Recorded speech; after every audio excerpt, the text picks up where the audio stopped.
live in today, almost to a T. It talked about how there would be terrorist attacks, that terrorist attacks would be used to control people and get them, you know, to give up their civil liberties. It talked about escalating wars that have happened. It talked about a rise in UFO sightings and UFOs being covered in the mainstream media. But it also talked about the world being controlled by shape-shifting reptiles that live in the center of a hollowed-out Earth and exist in the fourth dimension. Point for point for point, almost everything in that book has been proved to be, in a way, true, aside from that final thing, shape-shifting reptiles that control the Earth.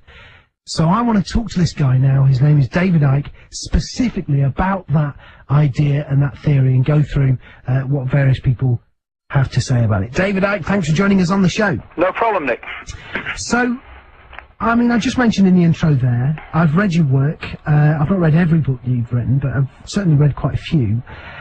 And what I want to talk to you about is specifically the idea, possibly the idea for which you're the most famous, which is that there are shape-shifting reptilians who are extraterrestrial reptilians that control this planet.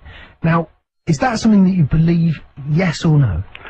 Oh, God, yes. You know, I didn't sit in a darkened room coming up with this theory, nor did I go looking for it. I have traveled immensely all over the world, been to 50 countries now researching this and talking about it.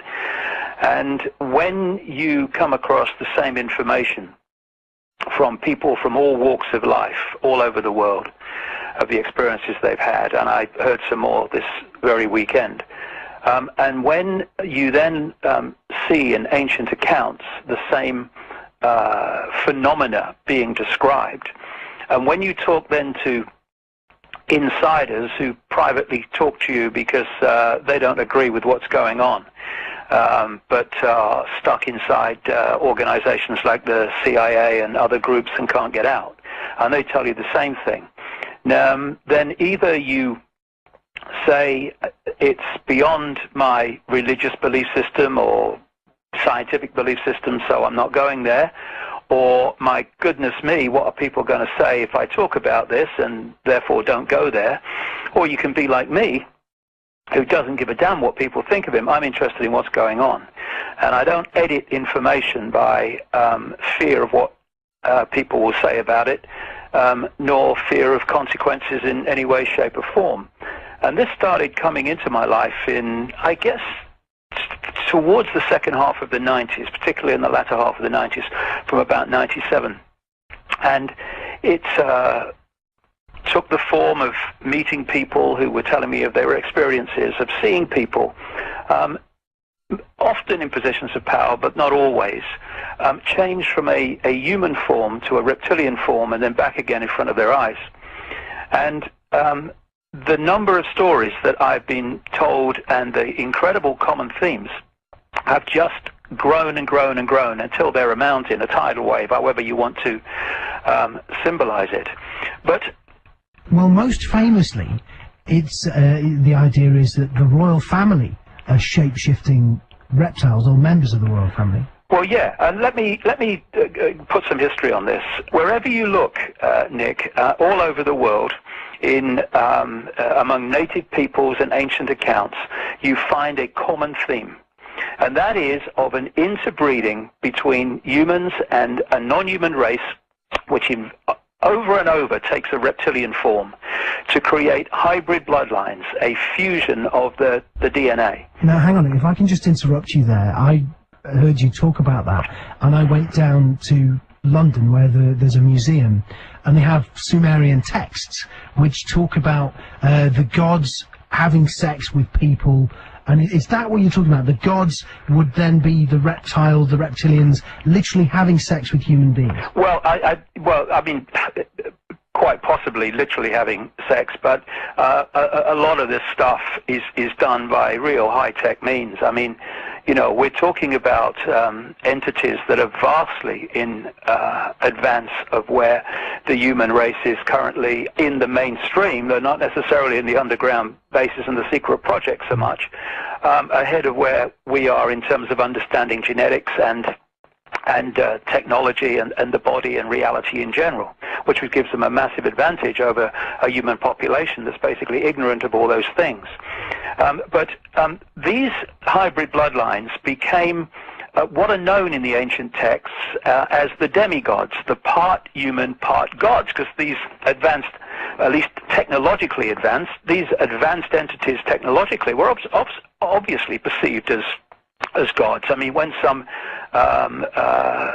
members or groups of the U.S. military in the last century, the earlier part of the last century, went into some parts of the world which had not seen people like that and not seen the technology they had, they were perceived as gods as well. And so you can see how that would come about. And these hybrid bloodlines were the ones that became the royal families of the ancient world. For instance, the Chinese emperors used to claim the right to be emperor because of their descendants, their genetic descendants from the serpent gods. See, in China and the Far East, all those cultures are founded on the symbol and the myths of the dragon. Well, that comes from this reptilian connection. So these royal families all over the world were given the right to rule and justified their right to rule because they had the genetics of the gods, this hybrid genetics. And this is where the whole idea comes from of the divine right to rule and the divine right of kings and all that stuff. It's not, you know, a God as people perceive God in whatever way they do. It's the divine right to rule because of your bloodline. Let's just bring the royal family in here, Nick. Across the water from me, here on the Isle of Wight in London, we have a head of state in the UK today who is only head of state because of her genetics and her bloodline. You know, if she had a different genetics and a different family history, she might be, you know, cleaning Buckingham Palace, not living in it. But the whole point is that these royal bloodlines ruled the ancient world, and they became the bloodlines that ruled the Roman Empire. They moved up into Northern Europe. They became the aristocracy and royal families of Europe. This is where the whole interbreeding and the obsession with interbreeding comes from among royals and aristocracy all over the world, and now in the big financial, banking, and political families which have followed on.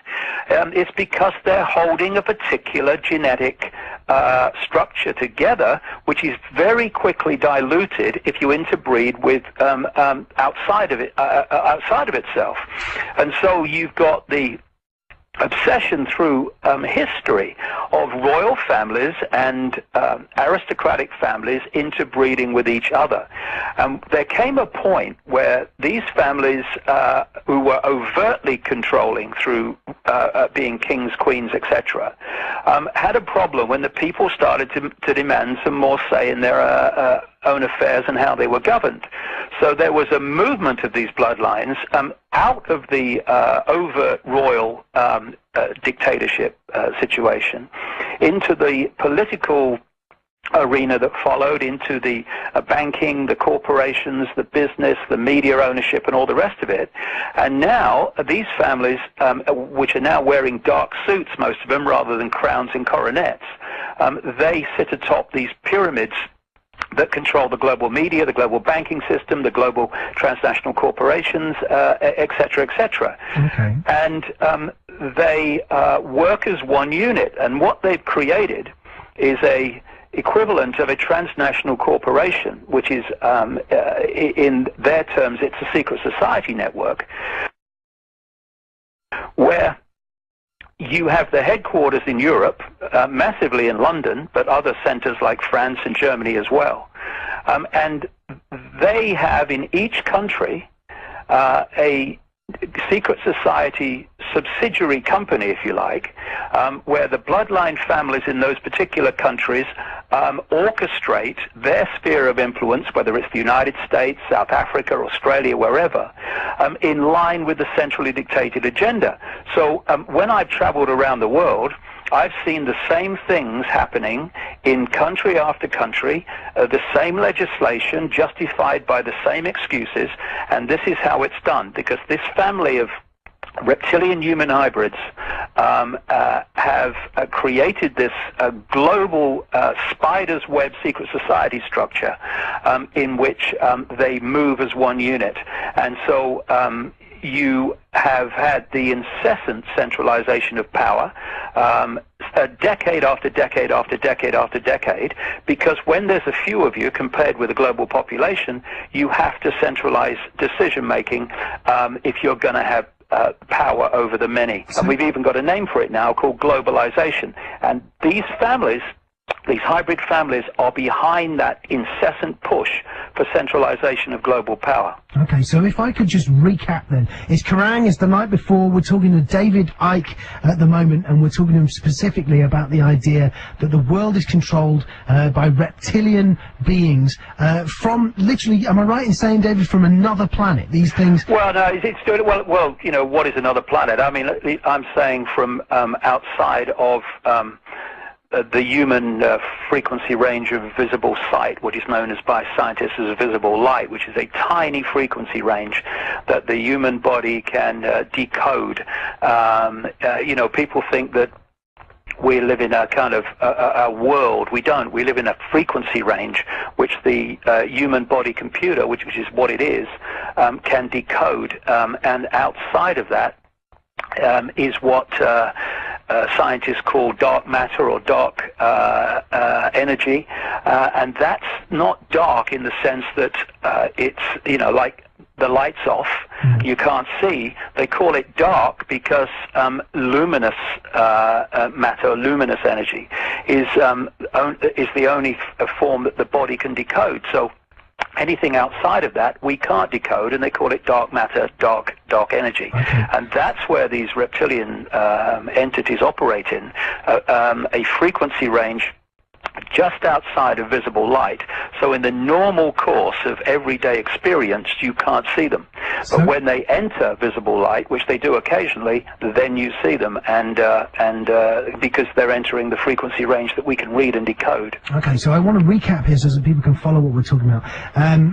These creatures, the reptilian entities, if you look in the ancient texts, if you get, you know, even in the Bible, there are hints of this presence, and a non-human presence on this planet, and then as history progresses, they kind of vanish and they stop being mentioned. And this ties in with things like you can't lay your eyes on the emperor and so on and so forth. Well, just on that one point, Nick, which you raise about you know, ancient texts and then the Bible and stuff. You know, I said on a Christian radio station that interviewed me a little while ago, who was talking about this. You know, do you really think that the snake in the Garden of Eden was really a snake? I mean, do you really believe that?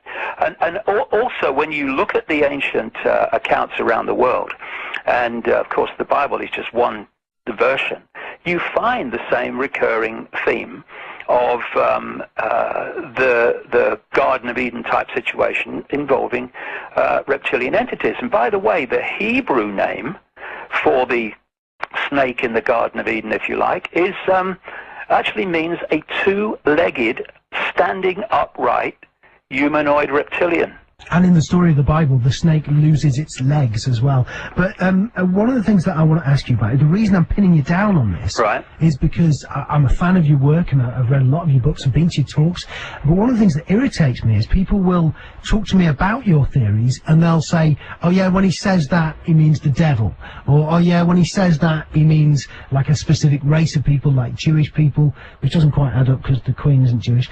But do you know what I mean? So people will always try and make out that you're talking in metaphor. No, it's not a metaphor, Nick. No, I'm literally talking about reptilian entities that operate just outside of visible light. It's Kerrang! It's the night before. Currently talking to David Icke. David, if you want to carry on. You know, since 2003, the thrust of my life and the synchronicity of my life has taken me, and increasingly right up to the present moment, deeper and deeper into the nature of reality and what it is. And when you start to understand this reality that we're experiencing, then the apparently impossible and apparently bizarre starts to take shape, and you can see how it's possible and how it's perfectly logical.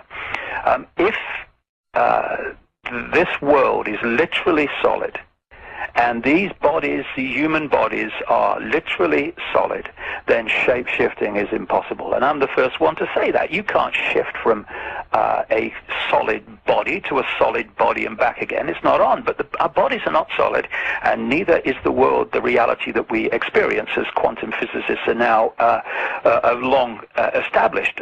This world is supposed to be made up of atoms, this solid world, but when you look inside an atom, there's nothing in it. At one level, it's just a pocket of energy, and if you go deeper enough into it, it just becomes what appears to us to be empty space. How can atoms that have no solidity make up a solid world? They can't. The structure of everything is energy, not solid mass, energy. And we are decoding energy fields into apparently solid forms in the same way as my computer next to me here takes electrical pulses and mathematical codes and turns them into pictures and graphics and colors and on the screen from the internet. You know, we live in what I've described and I describe as the cosmic internet. The internet is a terrific mirror of the reality that we experience. You know, the only place the internet exists in the form that we perceive it, websites, colors, graphics, movies, videos, is actually on the screen. It doesn't exist like that anywhere else. Everywhere else it's, like I say, electronic pulses and mathematical codes. Same with television. The only place that television exists as we perceive it in moving pictures and what have you is on the screen. Everywhere else it's codes and it's frequency fields depending on the form that you're involved with. And so what the body computer is doing is taking vibrational information. It's changing it through the five senses. It's transforming it into electrical information. Same information, just a different form. And what the five senses do is they take the vibrational information, they turn it into electrical information, and they transmit it to the brain. The brain then takes that and decodes it into an apparently solid world, and it turns that into the world we think we're experiencing. The brain, if you like, is like the computer screen or the television screen, the only place where the world that we perceive to be outside of us actually exists. And so things look solid because the brain decodes them that way because of the information contained within them, in the same way that a computer or a virtual reality game will make something look solid when it's nothing of the kind. So when we come to this shape-shifting, the shape-shifting, the movement from one form to another, one apparently solid form to another, is not taking place in that way, solid to solid and back to solid. The only place the shape-shifting takes place is in the decoding system in the brain. Mm-hmm. What's moving, what's shifting, is energetic information, not solid bodies. And so when you have these bloodlines, they are energy. That's what they are in their prime form. They're vibrational energy. So is DNA. So it's just information.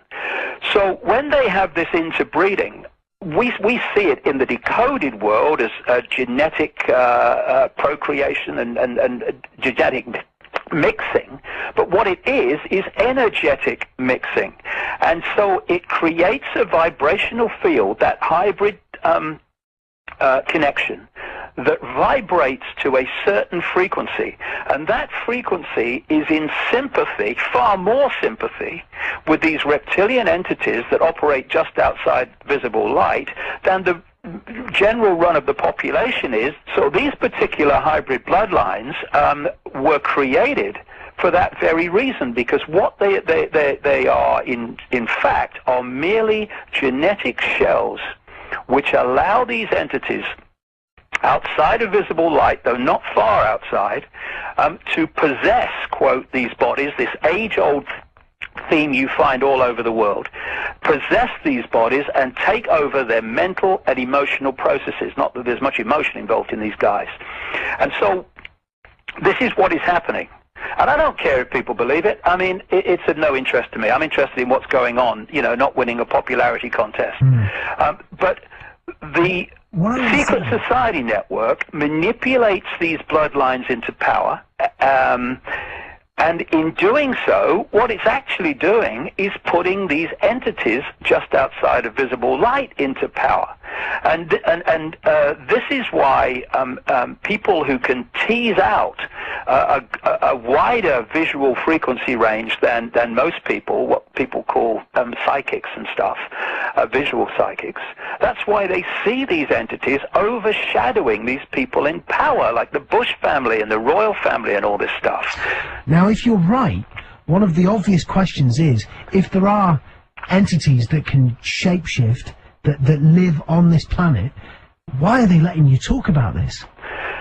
Well, because first of all, there are forces at work that are not trying to manipulate anybody, but are trying to make people aware of the manipulation. And let's not get caught in the idea that these entities are all powerful. If they were all powerful, they'd have taken over a long time ago. What they are doing is manipulating this reality from just outside of this reality, and they're using these hybrid bloodlines to do it, these Illuminati interbreeding families, as I call them. And they're doing it by getting humans to imprison themselves. The vast majority of people who enforce the laws that are passed through the power structure that these guys have covertly created in politics, business, banking, and all the rest of it, the people in uniform and the dark suit administrators in government, they have not a clue what's going on. The only way they could control and manipulate billions of people, when in comparing numbers, you're talking a relative handful of people who are manipulating in full knowledge, is to get the 7 billion to police each other. So what they've done is created fault lines called race, religion, income bracket, cultures, and all the rest of it, to play off against each other, to put humanity at war with each other, to create the whole idea that we have to compete with each other and winner takes all, and if you don't trample all over people, then they'll trample all over you, dog eat dog, and all this stuff. So they've set humanity at war with themselves, and they give people incentives and rewards when they do what the system wants, and they punish people when they don't. So for instance, just take a journalist. If you write your stories and you report the world in a way that sells the version of the world to the public that these guys want, then you prosper and do very well in journalism, earn a lot of money, probably get a lot of prestige and all the rest of it. You start writing stuff that is not reporting and describing the world in those terms, and you forget any career in journalism worth a name, and you're going to have to do what I do and do it alone, because you're never going to work in the mainstream media. It's the same with all these institutions. If you don't play the game as a government administrator, then you don't stay a government administrator very long. If you don't play the game when you're a prime minister or a president, first of all, you don't even become prime minister or president, because you don't get the financial, media, and other support to allow it to happen. And so any genuine politician that wants to stand up and say, hey, the world's not like they're telling you it is, he's never ever gonna get far up the greasy pole, if any distance at all. So